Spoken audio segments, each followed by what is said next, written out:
본문의 말씀은 이제 24장과 25장에 이어서 말씀하시던 그 주의 임하심 때에 있을 사건 내용에 대해서 비유로 세 가지를 언급하시고 그 결론부에 해당하는 내용입니다. 어쩌면 이 오늘 본문을 위해서 앞에 악한 종, 또 열처녀 비유, 달란트 비유가 먼저 언급되었은지도 모릅니다. 오늘 본문 31절 말씀에 보시면 인자가 자기 영광으로 천사와 함께 온다 그렇게 말씀합니다.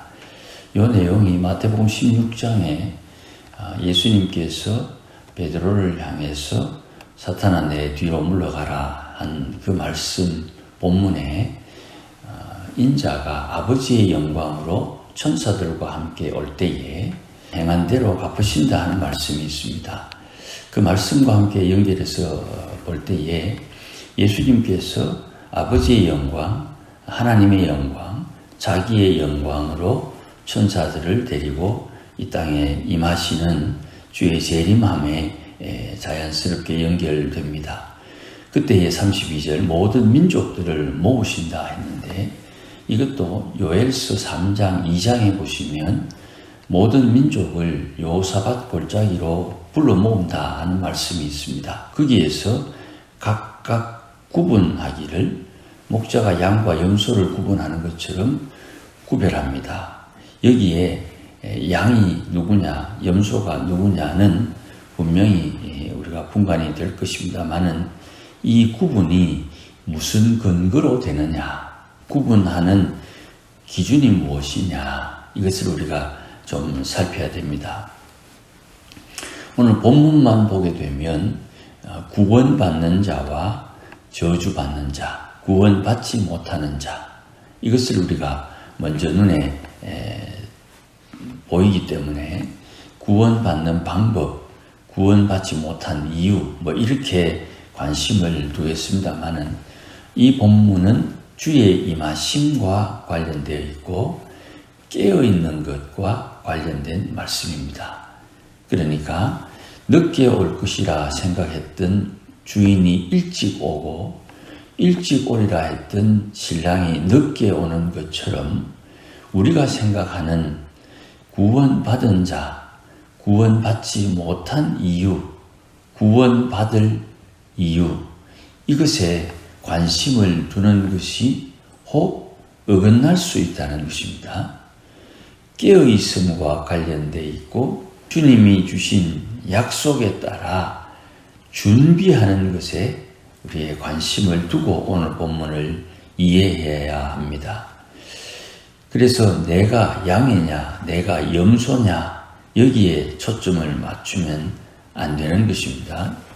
34절에 임금이 평가합니다. 오른편에 있는 양들에게 말합니다. 양으로 언급된 사람들에게 말씀합니다. 34절에 내 아버지께 복을 받은 자여 이렇게 표현하죠. 그러니까 이 임금이 내 아버지께 복을 받았다고 표현하는 것으로 보아 예수님이지요.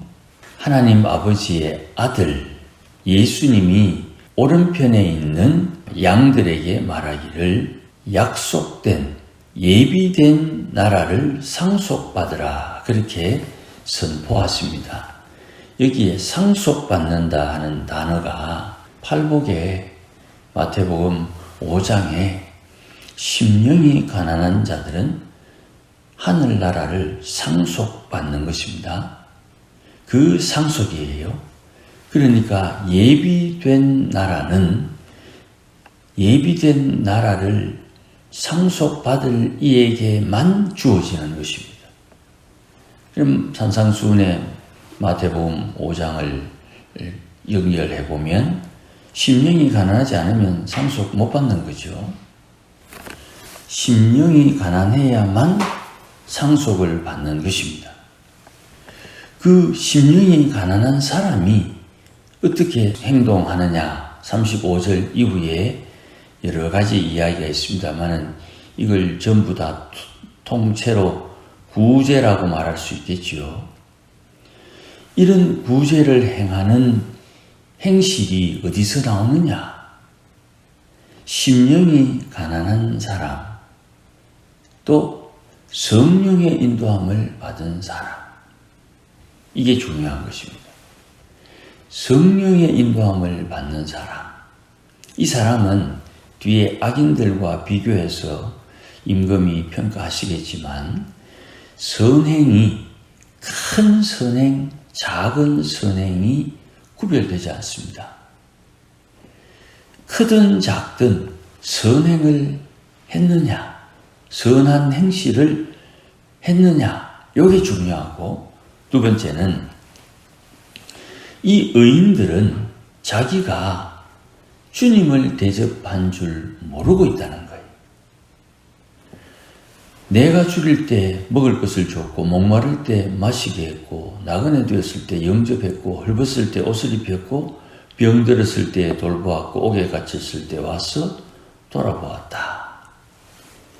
이에 의인들이 대답하되, 주여, 어느 때에 우리가 그런 행동을 했습니까?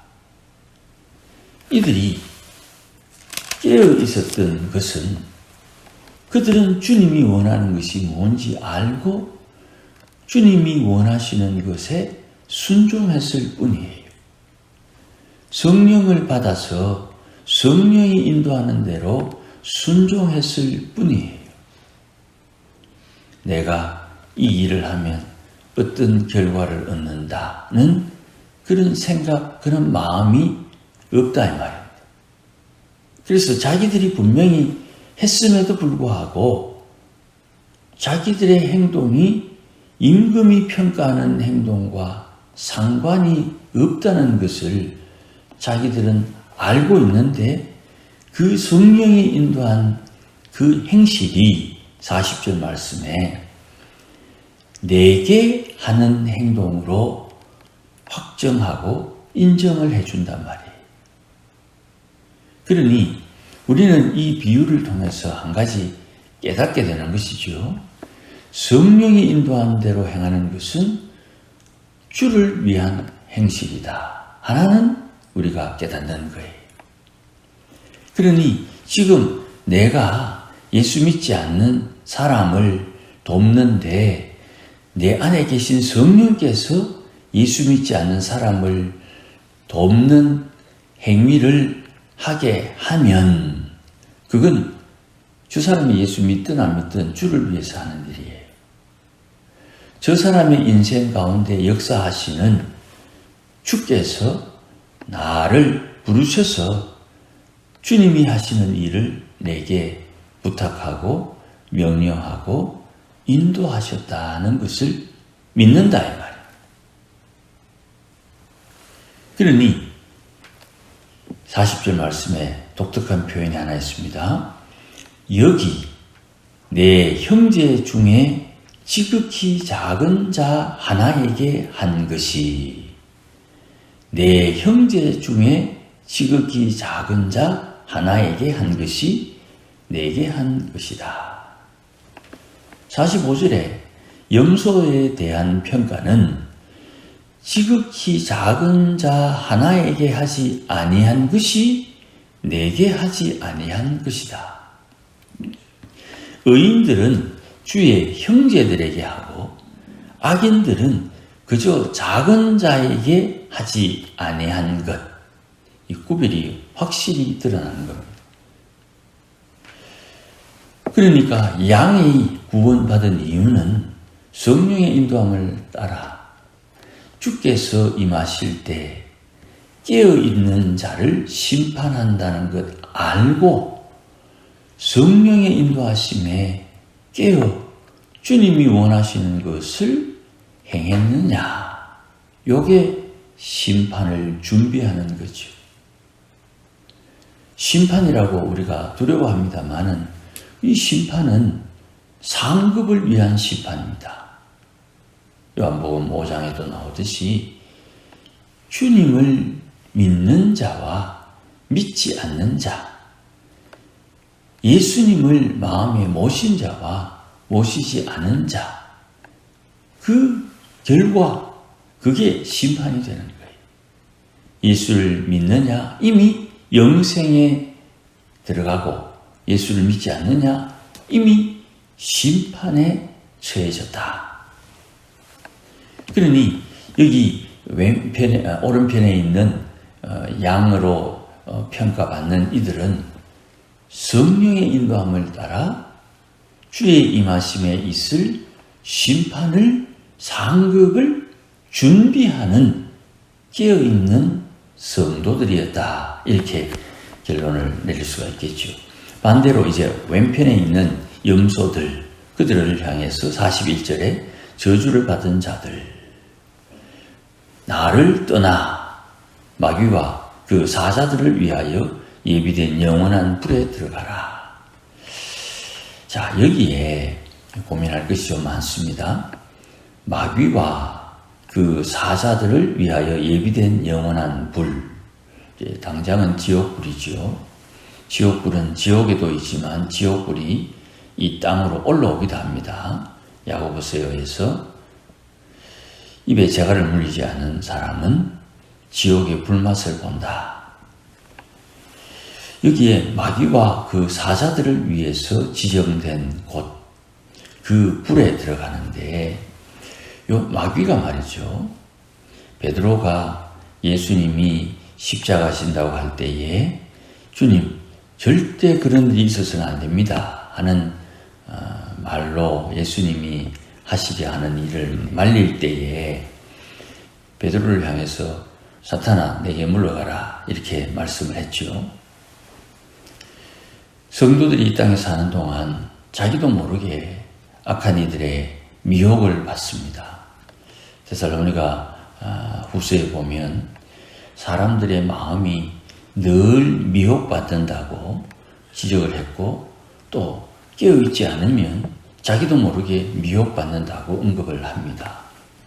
여기에서 앞에 성령의 인도함을 따르는 사람들과 대조해서 성령의 인도함을 따르지 못하면 마귀와 그 사자들을 따른다. 이렇게 논리적으로 대결 구도가 형성되는 겁니다. 마귀와 그 사자들을 따르게 되면 성령의 인도함을 받지 못하고 자기의 생각을 따라 살면 줄일 때 주님께서 도와야 되는 사람을 우리에게 보여주셔도 우리가 그를 알아보지 못한다는 것입니다. 이게 깨어있지 못하고 자는 자들이 가진 특징입니다. 눈으로 보아도 깨닫지 못하고 들어도 깨닫지 못하는 상태가 되는 것이에요. 그러니 저들은 44절에 항변합니다.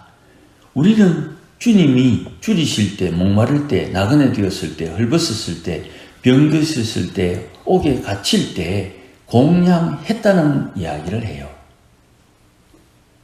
자기들은 분명히 눈에 보이는 대로 주께서 이런 처지에 있다는 것을 알고 주를 섬겼다고 말을 해요. 그런데 임금은 이야기하기를 내게 하지 아니했다고 말을 하지요. 지금 악한 종의 비유, 열처녀의 비유 똑같습니다. 드디 오리라 했는데 일찍 왔다. 내 생각은 드디 올 거야. 그런데 주인은 일찍 왔다.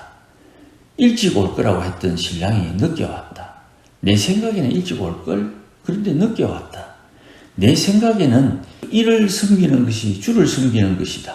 내 생각에는 이를 섬기지 않는 것이 주를 섬기는 것이다. 이를 섬기는 것이 주를 섬기는 것이고 이를 섬기지 않는 것이 주를 섬기는 것이다는 내 생각이 틀렸다 이 말이죠. 왜요? 마귀와 그 사자들에게 미혹되어서 성령의 인도함을 따르지 않기 때문입니다. 주의 말씀에 깨어있지 않다는 결과가 그렇게 드러나는 것입니다. 그러면 목사님 우리가 뭐 어쩌란 말입니까? 내가 판단하는 바 이건 이것이고 저건 저것이라는 내 생각 앞에 내게 구원의 표로 주신 성령의 인도함을 따라야 된다 이 말입니다. 성령의 인도함을 따르고 싶은데 성령의 인도함을 어떻게 따릅니까? 좋은 열매를 맺으려면 좋은 나무가 되어야지요. 좋은 나무가 어떻게 됩니까? 회개하라, 회개하라. 우리는 눈에 보이는 것을 보고 판단하기 때문에 행동으로 판단받으니 행동을 하려고 하는데 주님은 행동을 하는 이유는 마음에 있다고 지적하시죠. 우리는 사람들이 내 마음을 얻지 않아. 내 행동을 보고 사람들은 나를 평가한다. 맞습니다. 그러나 주님은 네가 하는 그 행동은 네 마음에서 나오니까 나는 너의 행동을 마음으로 평가하겠다. 사람들은 마음을 보지 못하니 행동으로 평가하고 주님은 행동을 마음에 기원을 두니 마음을 보고 행동을 평가하는 거예요. 요 차이. 내가 사람들에게 아이고 힘들지요 라고 말하는 그 말에 사람들은 감동을 받지만 그 말의 행동으로 한 번, 두 번 비추면서 저 사람의 말이 어떤 마음으로 하는지 우리가 다 알게 된다 이 말이죠.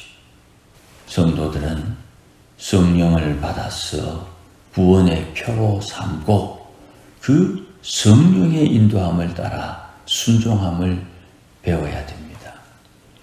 10년, 20년 이 성령의 인도함을 따라 순종하는 법을 반복 되풀이하며 배워야 되는 것입니다.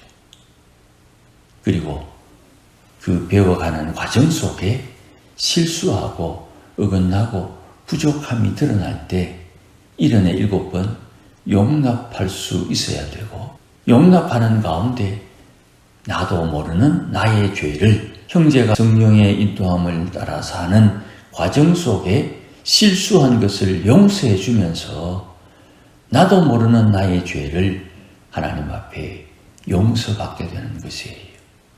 그렇게 서로가 서로를 통해서 성화되는 것입니다. 누가 잘하고 못하고는 주님이 평가하는 겁니다. 내가 저 사람은 저래 하면 안 돼. 이 사람은 이래 하면 안 돼. 답답하니까 그런 말을 하지만 그 행실이 주님 앞에 인정받지 못할 수도 있다는 것 놓치면 안 됩니다. 그러니 마지막 날 주님 앞에 어떤 심판, 평가, 상급을 받을 것인가 이걸 염두에 두고 사는 지혜로운 성도가 되어야 됩니다. 이 은혜가 함께 하시기를 주의 이름으로 축복합니다. 기도하십시다. 하나님 아버지 고맙습니다. 우리가 이 세상을 살면서 나도 어찌해야 할 바를 모르고 살 때가 많습니다.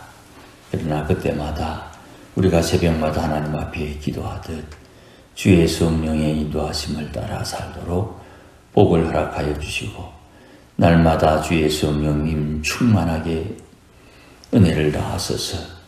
성령께서 기뻐하는 바를 자연스럽게 선택하고 행실로 옮길 수 있는 믿음의 사람들이 되도록 복을 다하여 주셔서 마지막 날 주 앞에 심판받아 상급받을 때에 하나님 기뻐하는 아름다운 삶으로 하나님께서 예비하신 하늘의 은혜와 복을 누리는 주의 권속들 다 되게 하여 주시옵소서.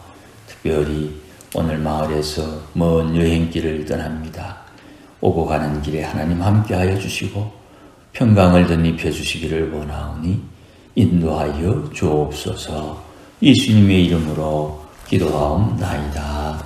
아멘.